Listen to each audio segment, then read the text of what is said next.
Hey hello আসসালামু আলাইকুম everyone. আশা করি সকলে ভালো আছেন। কিন্তু আমি ভালো নাই। কারণ আজকে ২ দিন যাবৎ শরীরটা ভালো না। একটু জ্বর, ঠান্ডা, কাশি চলতেছে। তো সেই কারণে চিন্তা ভাবনা করছি একটু ভর্তা খাইলে মনে হয় মুখটাতে একটু ভালো রুচি আসবে। কারণ কোনো কিছু খাইতে মন চাইছে। তো সেই কারণে একটু ভর্তার আয়োজন চলতেছে আজকে। কারণ কোনো কিছু খাইতে ভাল লাগছিল না। আর উনারা দেখেন বইসা দাঁত কেলাইতেছে। তো চলেন এবার কাটাকুটি আমরা প্রায় শেষ পর্যায়ে চলে আসছি। তো কাটাকুটি মোটামুটি শেষ পর্যায়ে চলে আসছি আমরা।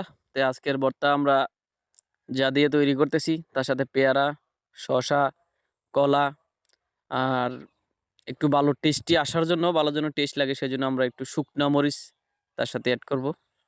তো চলেন প্রথমে লবণ দিয়ে শুরু করলাম। আমার কাছে মনে হয়েছিল লবণটা একটু কম সেই কারণে আর একটু লবণ দিলাম ডাবল করে।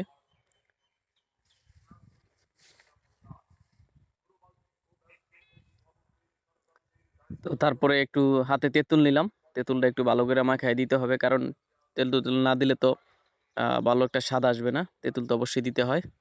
তো সেই কারণে একটু তেঁতুল দিয়ে দিলাম।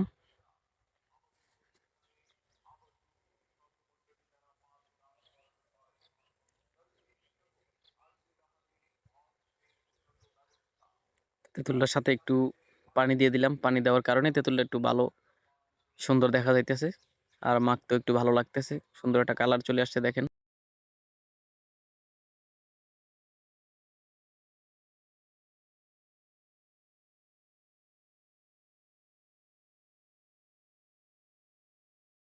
সাথে একটু কাসুন্দি এড করে দিলাম।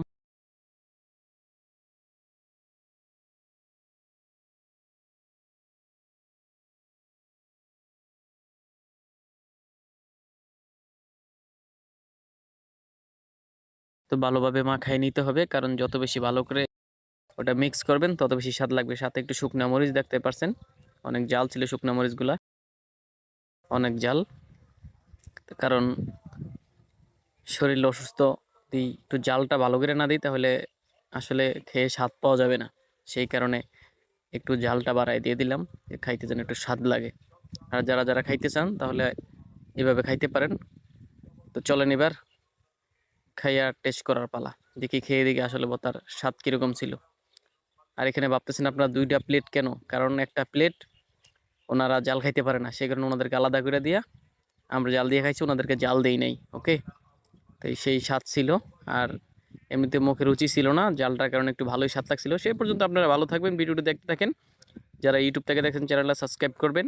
যারা ফেসবুক পেজ থেকে দেখছেন তারা পেজটিকে ফলো দিয়ে রাখবেন। তো সকলকে ভিডিওটি দেখার আমন্ত্রণ রইল। সকলে ভালো থাকবেন, সুস্থ থাকবেন। আল্লাহ হাফেজ।